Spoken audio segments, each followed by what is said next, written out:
Hello, my name is Jennifer and thank you for watching my video. If you like this video, please like and subscribe, and I'm going to be showing you how to do the satin stitch.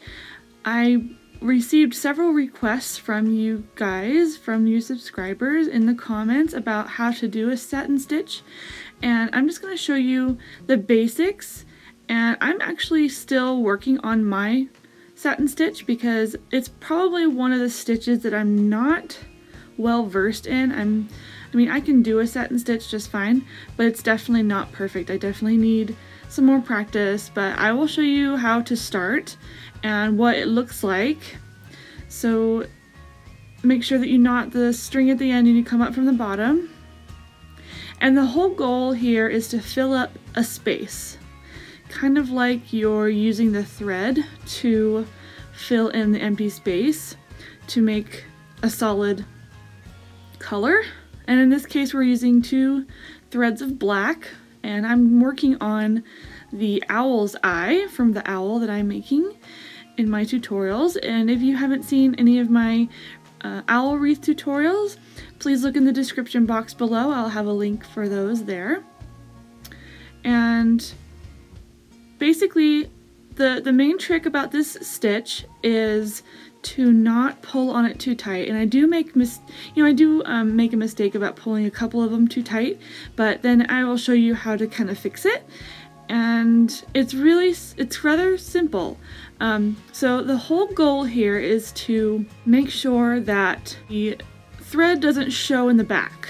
And honestly, when I first did a satin stitch on a stocking that I did a few years ago, I actually did go through the back several times and you could see the thread in the back. But after doing some research and looking online and trying to figure out a better way to do it without using so much thread, was to do it this way. So I'm showing you how I do it for my projects.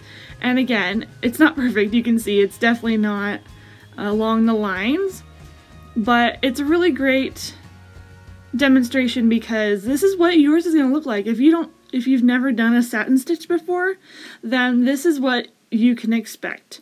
So a couple of tips: make sure that you don't pull the thread too tight, because when you pull the thread tight, it bunches the felt and it kind of stretches it a little bit, so it doesn't have it doesn't look even. So make sure that you have kind of a looser thread when you go through. And I'm kind of weaving in between the felt fabric to put the thread through. And you're literally just filling in the space. And that's what the satin stitch is for. It's to fill in the space.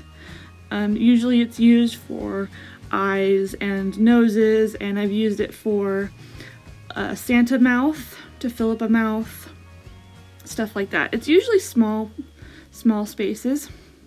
Another tip is to make sure that the stitches are all going in one direction.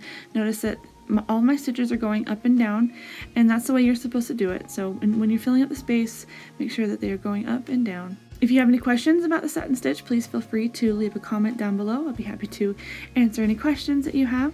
Please like and subscribe my videos if you enjoy this video. If you want to see more videos like it, please leave a comment down below. I'd be glad to show you more stitches.